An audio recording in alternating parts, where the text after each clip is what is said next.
ஜனநாயகன் படத்தின் TCP digital cinema package நகல் கடந்த மார்ச் 17ஆம் தேதி மும்பையில் உரிய ஒப்புதலுடன் விண்ணப்பதாரரிடம் ஒப்படைக்கப்பட்டது. திருப்பி கொடுத்துட்டோம். ஒரு ரஜினிகாந்துக்கு வர்ற கோபம், ஒரு சூர்யாவுக்கு வர்ற கோபம், மற்றவர்களுக்கு வர்ற கோபம் ஏன் உங்களுக்கு வரலன்ற? வெளியில் இருக்க ஆதவ அர்ஜுனா கோபமாக அறிக்கை விட்றாரு, அவர் வரம்பை மீறி விட்றாரு. நாளைக்கு எல்முருகன் ஒரு டிஃபேமேஷன் ஒன்று போடலாம், உதயநிதி போடலாம், அந்த தளங்களையும் முடக்கியிருக்காங்க. அதெல்லாம் இது எப்படி பரப்பாமல் இருப்பான்? விஜய் ரசிகனா பார்க்காம இருப்பானா? 75 லட்சம் பேர் பார்த்துருக்காங்க.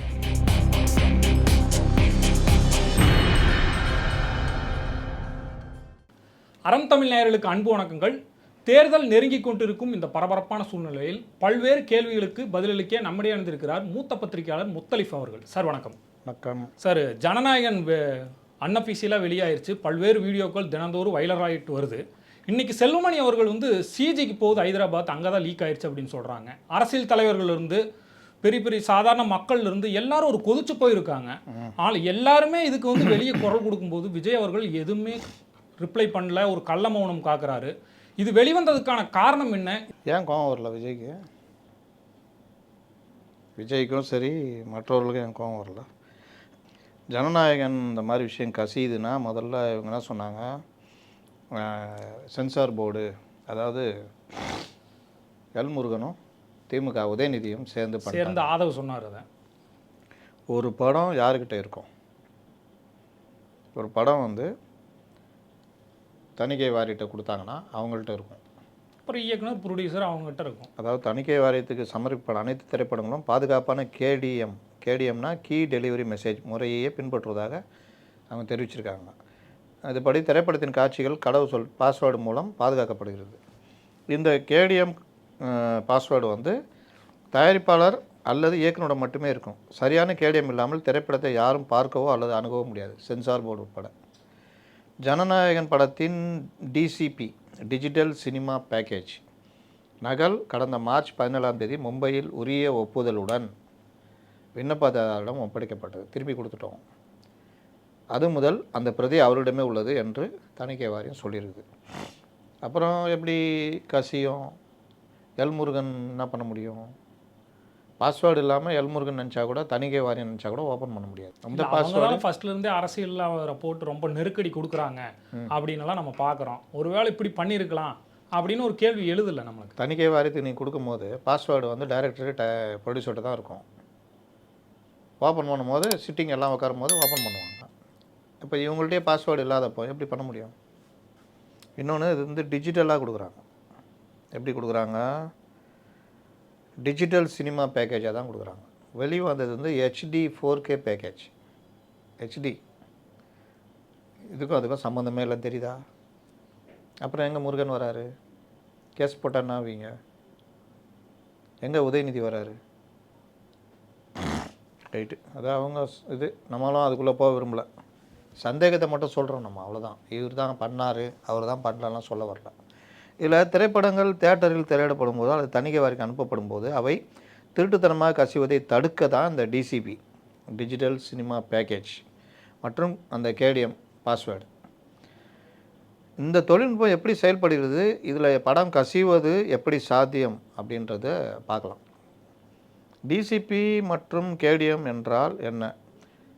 டிசிபி என்பது ஒரு திரைப்படத்தின் டிஜிட்டல் ஃபைல். அது பழைய காலத்தில் ஃபிலிம் சூரில் இருந்தது போல் இப்போது ஹார்ட் டிஸ்கில் படம் இருக்கும். ஆனால் இந்த ஃபைல்கள் மிக கடுமையான முறையில் என்கிரிப்ட் செய்யப்பட்டிருக்கும். அதாவது இதை சாதாரணமாக எடுத்து ஒரு இதில் ஒரு கம்ப்யூட்டரில் இதிலையும் போட்டு பார்க்க முடியாது. அந்த பாஸ்வேர்டு போட்டால் தான் உள்ளே போகும். அப்படி போட்டாலும் நீங்கள் சாதாரணமாக பார்க்க முடியாது, என்கிரிப்ட் பண்ணியிருப்பாங்க, வேறு ஒரு இதில் இருக்கும். கேடிஎம் இது ஒரு டிஜிட்டல் சாவி. கேடிஎம் பாஸ்வேர்டுன்றது டிஜிட்டல் கீ. இந்த சாவி இருந்தால் மட்டுமே அந்த ஃபைலை டிசிபியை ஓப்பன் பண்ண முடியும். கேடிஎம் முறை எப்படி பாதுகாப்பை உறுதி செய்கிறது? இந்த கேடிஎம் பாஸ்வேர்டு எப்படி? தணிக்கை வாரியம் குறிப்பிட்டது போல் கேடிஎம் முறை மிக மிக பாதுகாப்பானது. ஒரு கேடிஎம் சாவி குறிப்பிட்ட தேதி மற்றும் நேரத்தில் மட்டுமே வேலை செய்யும். இப்போ தணிக்கை வாரியம் சொல்லுது நாங்கள் பார்க்க போகிறோம் இத்தனாம் தேதி படத்தை நாங்கள் தணிக்கை உறுப்பினர் காமிக்க போகிறோம்னா இவர் இங்கேருந்து செட் பண்ணுறாங்க. இப்போ ஏப்ரல் 13 மதியானம் 5 மணிக்கு பார்க்க போகிறோம். 5லேருந்து 8 வரைக்கும் பார்க்க போகிறாங்கன்னா 5லேருந்து 8 வரைக்கும் தான் ஓப்பன் ஆகும். இதை நான் இன்னொரு இதில் சொல்கிறேன். முன்னெல்லாம் நான் 150 தேட்டர் இருக்கும், அதுக்கு ஃபிலிம் சுருள் போகும், ஃபஸ்ட் காப்பி அதான் மெயின். இப்போ ஒரு இவர் பணம் கட்டி வாங்கிடுவார், அந்த ரோலை வாங்கிட்டு அவர் ஒரு தேட்டரில் போடுவார் 3 காட்சி. சிலர் என்ன பண்ணுவாங்கன்னா 2 தேட்டரில் வச்சுக்குவாங்க, டைம் மாற்றிக்குவாங்க. இங்கே ஒரு மொதல் ரோல் ஓடணுன்னா அங்கே போய்டும், இப்படிலாம் பண்ணுவாங்க. ஆனால் ஒரே இதான் கிடைக்கும், அதில் பிரிண்ட்லாம் போட முடியாது. அப்போ தேட்டர் கம்மியாக இருந்தது, ஸ்க்ரீன் கம்மியாக இருந்தது, இப்படி தான். இந்த முறை வந்தால் பிறகு இந்த டிஜிட்டலு இந்த க்ளவுடு இதெல்லாம் வந்தால் பிறகு தேட்டருங்களுக்கு 2000 ஸ்க்ரீன் கூட அனுப்பலாம், க்ளவுட்லேயே அனுப்பலாம். இந்த லாக் கீ இருக்குல்ல, நான் சொன்னேன் இந்த இது கேடிஎம் கீ பாஸ்வேர்டு, அது மட்டும் அனுப்புவாங்க. அது கூட டைம் கரெக்டாக இருக்கும், எல்லாருக்கும் ஒரே நேரத்தில் தான் ஓப்பன் ஆகும். அதனால தான் நீங்கள் படங்களை 7:30 மணிக்கு ஓப்பன் ஆகும் பார்த்துருக்கீங்களா, 7:30 மணிக்கு படம், 11 மணிக்கு இப்படி அந்த மாதிரி. அதை மீறி நீங்கள் தனியாக எதுவுமே பண்ண முடியாது.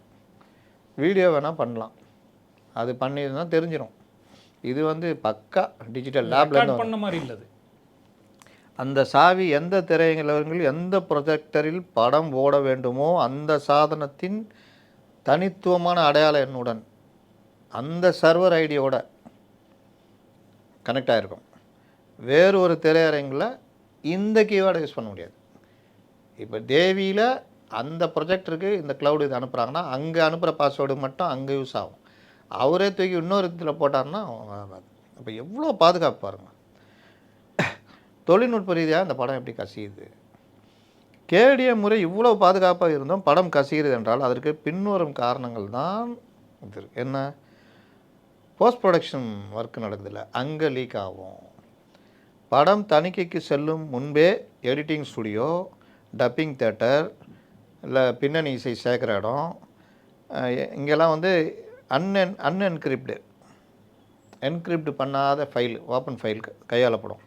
அங்கேருந்து யாராவது பிரிண்ட் எடுக்கலாம். ஆனால் இது எல்லாம் முடிஞ்சதுலேருந்து தான் வருது அந்த பிரிண்ட்டு, அதையும் கவனிக்கணும். இது அங்கே எங்கேயுமே நடக்கலை. இது வந்து கேம்ரிப் அப்படின்னு ஒன்று சொல்கிறாங்க. இது என்னென்னா இது தொழில்நுட்ப கசிவு அல்ல, உயர்தரம் கொண்ட கேமராக்கள் மூலம் திரையரங்கில் ஓடும் படத்தை அப்படியே பதிவு செய்வது. ஆனால் இதில் வாட்டர் மார்க்கு தொழில்நுட்பம் மூலம் எந்த திரையரங்கில் எடுக்கப்பட்டது தெரிஞ்சிடும். விருதுகளுக்காகவோ அல்லது தணிக்கைக்காகவோ பிரத்யேகமாக வழங்கப்படும் பிரதிநிதிகள், ஸ்க்ரீனர்ஸ், சில நேரங்களில் என்கிரிப்ஷன் இல்லாமல் இருக்கலாம். அந்த பிரதிகள் தவறான நபர்கள் கைக்கு சொல்லும்போது கசிவு ஏற்படுது. ஆனால் இவங்க வந்து என்கிரிப்ட் பண்ணி தான் கொடுத்துருப்பாங்க. எல்லாம் முடிச்சுட்டு 2 மாதம் 3 மாதம் பொறுத்து தான் சென்சாருக்கே போகுது, அதுக்கும் வாய்ப்பில்லை. இன்சைடு த்ரெட் அப்படின்றாங்க. தணிக்கை வாரியம் சொல்வது போல் கேடிஎம் சாவி தயாரிப்பாளரிடமே இருக்கும் அந்த பாஸ்வேர்டு. அந்த சாவியை பயன்படுத்தி படத்தை திரையிடும் போது அங்கிருக்கும் யாராவது அதை உயர் தொழில்நுட்ப கருவிகளின் மூலம் பதிவு செய்ய முன்னால் அங்கே ஒரு லீக்கேஜ் வரலாம். ஆனால் சிபிஎஃப்சி தணிக்கையின் போது இது நடப்பது சாத்தியமே இல்லை. விநியோகஸ்தர் அல்லது லேபில் கசிஞ்சிருக்கலாம். திரையரங்குகளுக்கு படத்தை அனுப்பும் லேப்களில் அல்லது வெளிநாடு விநியோகஸ்தர்களுக்கு அனுப்பப்படும் பிரதிகளில் பாதுகாப்பு குறைபாடுகள் இருந்தால் அந்த கசியத்துக்கு வாய்ப்பு இருக்குது. தற்போது கேடிஎம் முறை என்பது ஒரு பூட்டப்பட்ட பெட்டியை போன்றது. பெட்டியும் சாவியும் யாரிடம் இருக்கிறதோ அவர்கள் மூலமாகவோ அல்லது பெட்டியை திறக்கும் இடத்திலோ தான் கசிவு ஏற்பட வாய்ப்பு இருக்கிறது. தணிக்கை வாரியம் போன்ற இடைநிலை அமைப்பில் இது வாய்ப்பே இல்லை. அப்போ எங்கே கசிஞ்சு இருக்கும் அப்படின்னு பார்த்தா, போஸ்ட் ப்ரொடக்ஷன் இங்கே வந்து எடிட்டிங் டப்பிங் ஸ்டுடியோக்கள் இருக்குது, இங்கே வந்து யாராவது ஒரு காப்பி எடுத்துருக்கலாம் அப்படின்றாங்க. இல்லாட்டி பிஜிஎம் சேர்க்குறாங்கல்ல, பின்னணி இதெல்லாம், அங்கே அனுப்புகிற காட்சியில் கசிவு வந்திருக்கலாம். விஎஃப்எக்ஸ் கலர் கிரேடிங் டிஐன்னுவாங்க, இந்த கிராஃபிக்ஸ் பணிகள் போகும்போது நடந்திருக்கலாம். அல்லது க்ளவுடு சர்வர் ட்ரான்ஸ்ஃபர் பண்ணுறாங்கல்ல, அதை யாராவது ஹேக் பண்ணியிருக்கலாம். அதில் வந்து இன்று ஒரு இடத்துலேருந்து மற்றொரு இடத்திற்கு ஹார்ட் டிஸ்களோட ஆன்லைன் சர்வர்கள் மூலிமா தான் அனுப்புகிறாங்க. க்ளவுட்லேயே அஸ்பெரா, ட்ரான்ஸ்ஃபர் இது இந்த மாதிரி அனுப்புறது, இது மூலிமா தான் காட்சி அனுப்புறது. இந்த சர்வருடைய பாஸ்வேர்டை யாராவது திருடி இருந்தால் அல்லது ஹேக் செஞ்சுருந்தால் அதில் படம் முழுமையாக கசிய வாய்ப்பு உள்ளது. வெளிநாடு விநியோக இப்போ ஓவர்சீஸ் டிஸ்ட்ரிபியூஷனில் தான் வரும். முன்ன சிடிலாம் அப்படி தானே வரும், சிங்கப்பூர் மலேசியா வந்து சிடி மாஸ்டர் சிடி வரும், அதை இங்கே உட்காந்து பர்மா பசாரில் அங்கே போடுவாங்க. அந்த மாதிரி இது. அப்புறம் ப்ரைவேட் ஸ்க்ரீனிங்கு, ஏன்னா நம்ம யாருக்காவது படம் பார்க்கறதுக்கு இப்போ விஐபிஸ் கூப்பிட்டு வராங்க, அப்போ ஸ்க்ரீனிங் பண்ணும்போது ஒரு இது பாஸ்வேர்டு இது பண்ணுவாங்களா, அங்கே ஏதாவது கசிஞ்சிருக்கா. லேப் மற்றும் கியூபு கண்டென்ட் ப்ரொவைடர்ஸில் வந்து கியூபு, யூஎஃப்ஓ போன்ற நிறுவனங்கள் தான் திரையரங்களுக்கு படங்களை டிஜிட்டல் முறையில் ட்ரான்ஸ்ஃபர் பண்ணுறாங்க. அங்குள்ள ஊழியர்கள் யாராவது இதில் வந்து ஏதாவது பண்ணியிருந்தால் படம் கசியது வாய்ப்பு இருக்குது. ஆனால் அது வந்து சான்ஸ் ரொம்ப கம்மி. ஏன்னா இதுதான் எண்டு. அதுலேயே தப்பு நடந்ததுன்னா அப்புறம் யாருமே நம்ப மாட்டாங்க. வேறு என்ன இருக்குது, வாட்டர் மார்க் தொழில்நுட்பம். இதில் வந்து பொதுவாக ஃபாரன்சிக் வாட்டர் மார்க் இருக்கும். படம் கசிந்தால் அந்த காட்சி உள்ள குறியீட்டை வைத்து எங்கு கசிஞ்சதுன்னு கண்டுபிடிச்சிடலாம். அதனால் இது வந்து இந்த மாஸ்டர் காப்பி யார்டம் இருந்ததோ, தயாரிப்பாளர், எடிட்டர், விஎஃப்எக்ஸ் ஸ்டுடியோ, வெளிநாட்டு டிஸ்ட்ரிபியூட்டருங்க, அவர்கள் தரப்பில் தான் கசிவு ஏற்பட்டிருக்க அதிக வாய்ப்பு அப்படின்னு. அப்படி இருந்தால் வந்து விஜய்க்கு தான் அது லாஸாக மாறும், அவர் ப்ரொடியூசருக்கும் விஜய்க்கு தான் அது லாஸாக மாறும். அப்படி எப்படி அவங்க விட்றதுக்கு வாய்ப்பு இருக்கா? இது எதுவுமே கணிக்க முடியாத இருக்குங்க. அந்த படம் வந்து ஃபுல்லாக தேர்தல், நேற்று ஒரு அம்மா யாரோ பேசி வச்சுருந்தாங்க, முழுதுமே தேர்தல் பரப்புரைக்காக தயாரிக்கப்பட்ட படம். இவங்க பண்ண கூத்தில் அது வெளியே வரல. தேர்தல்லாம் முடிஞ்ச பிறகு அந்த படம் வெளியே வந்து டிவிகேன்னு போடுறதோ, டிவிகே சட்டம், டிவிகே இதுன்றதோ கேலிக்குறிதான் மாறிடும்ல. அதுக்கு எப்படியா ஒரு இடத்துல வெளியில் விட்டுறலாம் அப்படின்னு கூட செஞ்சுருக்கலாம் அப்படின்னும் சொல்கிறாங்க. ஏன் சொல்கிறேன்னா, விஜய் இதுக்கு பெரிய காட்டமாக அறிக்கை விட்டுருணுமா வேணாவா? ஏன் விட மாட்டேங்கிறாரு? அவர் எதுக்குமே விடுறது இல்லையே. ஏங்க இது 600 கோடி வாங்க, உங்களுடைய திரைப்பட இதுவும் அடங்கியிருக்கு. உங்களுடைய ஜெகதீஷும் ஒரு கோ ப்ரொடியூசரு, உங்களுக்கும் அதில் லாஸு, ப்ரொடியூசருக்கும் லாஸு. ஒரு ரஜினிகாந்துக்கு வர்ற கோபம், ஒரு சூர்யாவுக்கு வர்ற கோபம், மற்றவர்களுக்கு வர்ற கோபம் ஏன் உங்களுக்கு வரலன்றேன்.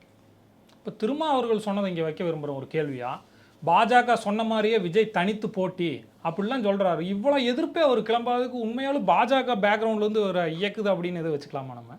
என்ன எதிர்ப்பு கிளம்பல? எதுக்கு எதிர்ப்பு கிளம்பல? இப்போ ஜனநாயகனுக்கே வந்து பிஜேபி இப்போ சொல்கிறாங்க, எல்லாம் பண்ணுறாங்க. இப்போ வந்து எதிர்த்து எதுவுமே பேச மாட்டேங்கிறாரு. சென்சார்லேருந்தே ஜனநாயகன் பேரையே உச்சரிக்கிறது இல்லையா விஜய்?